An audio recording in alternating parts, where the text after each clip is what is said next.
Ištrauka iš knygos Motinystės paslaptys. Tobula mama. Yra moterų, kurioms auginti vaikus namuose lengva, malonu ir jos į nieką neiškeistų savo brangaus motinystės pašaukimo. Aš myliu vaikus, bet auginti juos namuose man sunku, žiauriai sunku.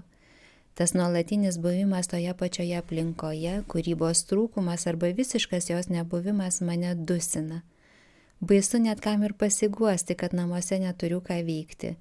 Tikrai manęs nesupras ir dar pasmerks. Mamai juk turi patikti būti namuose. Buities darbų man netrūksta, tik dėja jie manęs nedžiugina. Vaikai visą dieną mielai prisiklijavę prie manęs visai nemielai zyzia. Mama, na ką veiksime? Na ką veiksime? Ir mes veikiame, tik dėja trumpai, nes jie pradeda peštis, pavydėti ir vienas kitą erzinti. Tas triukšmas sekina. Būna dienų, kai man nesinori veikti. Viskas nemiela ir neįdomu. Norisi tik gulėti visą dieną ir miegoti. Bet dėja, kasdien suku galvą ir ieškau naujo įkvėpimo, naujos ugnies auginti savo brangiausią turtą – vaikus. Visada svajojusi apie motinystę ir tapusi mama susidūriau su kitokia savo kaip mamos realybė. Galvojau, kad būsiu pati nuostabiausia mama pasaulyje. Gera, švelni, kantri, tikra draugė savo vaikams. O pamačiau silpną, ribotą, nekantrę, dažnai netokią jau ir švelnę bejėgę būtybę. Kartais pagalvojau, kaip iš viso Dievas man tokiai patikėjo vaikus. Šiandien jau neturiu iliuzijų, kad tapsiu tobula mama.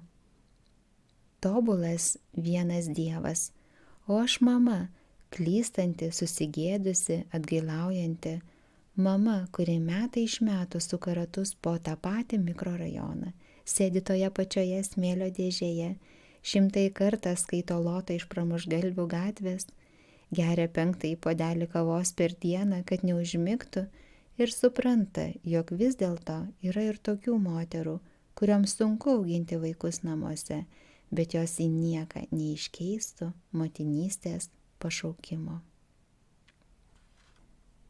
Karoliukai. Mano diena virtinė atrodytų tuščio vaikščiojimo, šlavinėjimo, šveitimo, prausimo, valymo, plovimo, maitinimo ir dar daugelio kitų dalykų, kurių rezultato nesimato. Kartais dėl to jaučiuosi beviltiškai, būna graudu. Darai ir atrodo viskas perniek. Ir taip kasdien.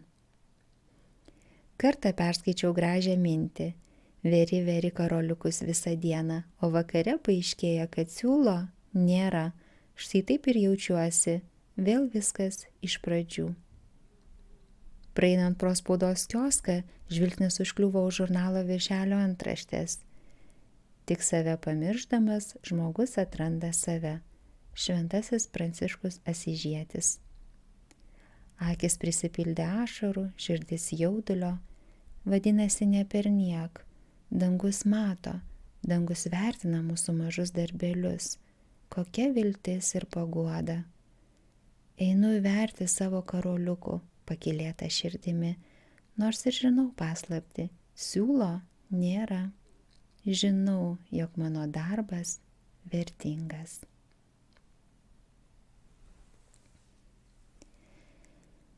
Karalienė Pipirienė. Nesiliauju stebėtis, kaip daugeliui pasirodo per daug, kad ir 3 mažyliai, o jei 4, o 5, 6, ar tai nedžiugu, ar tai nelaimė? Daugeliui tai katastrofa. Kažkas antgamtiško arba tiesiog negerbtino. Mums 5 yra gera kartu, net ir tada, kai paauglios įsispyrusios nenori pasislinkti lifte, nekreipiame dėmesio į jų rėkiančią veido išraišką, jog mūsų ryškiai per daug. Drąsiai įlipėme į liftą ir smagiai čiauškame. Išvykome visą šeimą apsipirkti ir tiek. Prekybos centre pasijaučiau kaip žvaigždė ant podiumo, į kurią krypsta praeivių žvilgsniai. Žmonės pakraipo galvą, sustoja, gerai įsižiūri, o dažnai ir paklausia, ar visi vaikai mūsų. Kaip mes su jais susitvarkome, ar planuojame turėti dar vaikų, kiek kambarių turime, ar vyras gerai uždirba, o viena pagyvenusi moterėlė priėjusi tarė, vargšelė tu. O tuo tarpu 3 mažyliai padeda man apsipirkti. Dukrytė rodo batuko nutrintą kojytę, verkia ir prašo ją papūsti. Mažasis daužo galvą balionus, kol bandau vieną ranką sudėti į krepšį reikalingus produktus, o kita užsekti batą vyresniajam ir dar spėju pasvajoti, kaip greičiau papulti į vaistinę numalšinti nepakeliamą galvos skausmą. Ir vis dėlto aš ori. Tai mano vaikai, mano pasididžiavimas, mano dovana. Man jų ne per daug, net nekeičiau savo statuso į karalienės. Esu 3 pipirų pavargusi, nusiplūkusi karalienė pipirienė, kuriai kartais neskauda galvos. Šiliuma. Visi vaikai serga. Visiems reikia vien mamos dėmesio, ko greičiau ir daugiau. Iš kur semtis jėgų duoti? Nešioju Samueliuką, o Rebekutė rėkia. Neturiu mamytės, mamytė, man reikia tavo šilumos. Ir duodi, kiek jėgų turi. Bent jau stengiasi duoti. Kas galėtų pakelti tokią naštą? Kas galėtų atiduoti tiek jėgų? Tik mama. Jaučiuosi be gyvybės lašo tuščia kaip balionas. Tik Dievas gali atgaivinti, pakelti, sustiprinti. Be jo pagalbos, jo malonės net laikyčiau. Tikrai pabėgčiau. Na, kad ir į darbą, pas kolegas, kurie gūšiojo pečiais ir niekaip neįstengia suprasti, ko aš ten taip vargstu namuose, prarasdama šitiek puikių galimybių. O aš vargstu, nes mūsų vaikai turi mamytę, turi lašelį jos šilumos. Ir vargsiu tol, kol jiems manęs reikės. Sunkios situacijos praeis, o šiluma pasiliks. Žaisliukas. Man patinka visuomeniškas gyvenimas, patinka veikla, patinka bendrauti, kurti, veikti. Augindama vaikus kartais jaučiuosi taip, lyg gyvenimas tekėtų ten, kažkur toli. Žmonės bėga, dirba, kuria, linksminasi, o aš esu tik įvykių stebėtoja. Vakar vyrui iššiekiau, kad jis sėdi biure išsikvėpinęs, susitinka su įdomiais žmonėmis, vyksta į komandiruotės, dalyvauja dalykiniuose vakarėliuose, švenčia kartu su kolegomis šventes, žodžiu įkvėpia gyvenimo gurkšnį. Jis grįžta namo į ramų gyvenimą, kur nėra skubėjimo, streso, įvykių, tik vaikiškai triukšminga rutina. Mano išrėkimas tai ne priekaištas mylimam žmogui, o tik versmo protrūkis išreiškiantis, kaip pasiilgstu to veiklaus laikotarpio. Pasiilgstu kūrybos, projektų, ataskaitų, susirinkimų ar paprasčiausio paplepėjimo su kolegomis. Žinau, kad darbas yra mano žaisliukas, kuris laikinai iškeltas aukštai ant lentynos. Beviltiškai trepsiu kojomis ir šaukiu, norėdami jį pasiekti ir vėl pažaisti. Tik apvalios žalios akytės, ištiestos rankytės man liudija, kad dar nelaikas. Silpna. Mokykloje beveik niekada nesirgdavau.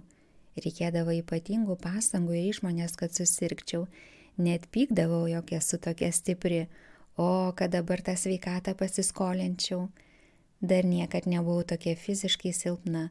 Nuolat skauda galva, vaistai jau tapo kasdienė duona. Medikai rekomenduoja tik vieną – poilsį ir dar kartą poilsį. Man norėtųsi paklausti, o su kuo jį valgo? Kaip galima pailsėti auginant 3 mažamečius vaikus?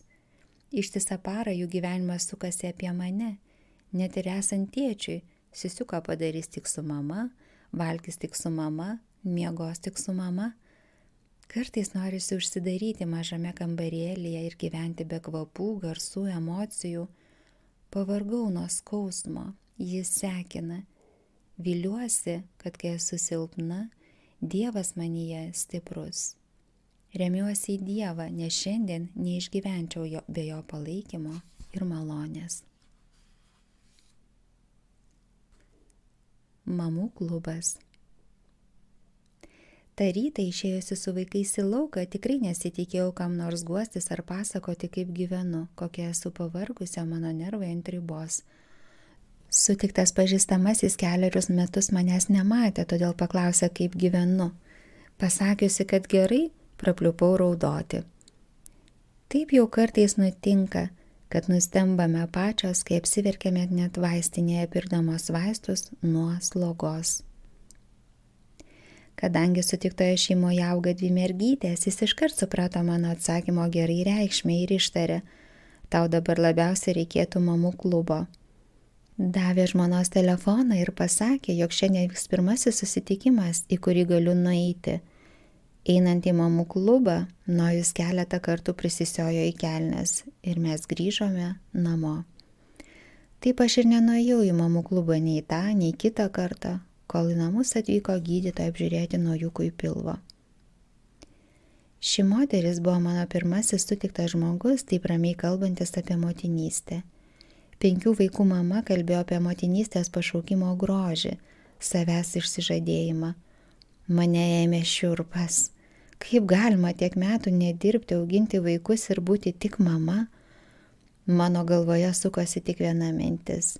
Esu veikli ir neketinu ilgai sėdėti su vaikais namuose. Tai ne man. Kai garsiai apie tai prabilau, moteris tik šypsojosi. Gydytoja Laima mane ir supažindino su Nida Pilaitės mamų klubo koordinatorė. Taip prasidėjo mano kelionė link sąmoningos motinystės, kai suvokiau vertę to, ką darau net sunkiausiomis minutėmis. Mamų klubas man tarsi žiburys ant kalno, kuris parodė kelią, suintrigavo domėtis, skaityti, gilintis, kodėl mamai svarbu vaikus auginti namuose, investuoti save juos auklėjant, puoselėjant vertybės. Ši šviesa atėjo pamažu. Su motinystės pašaukimu susitaikiau tik gimus 3 vaikeliui.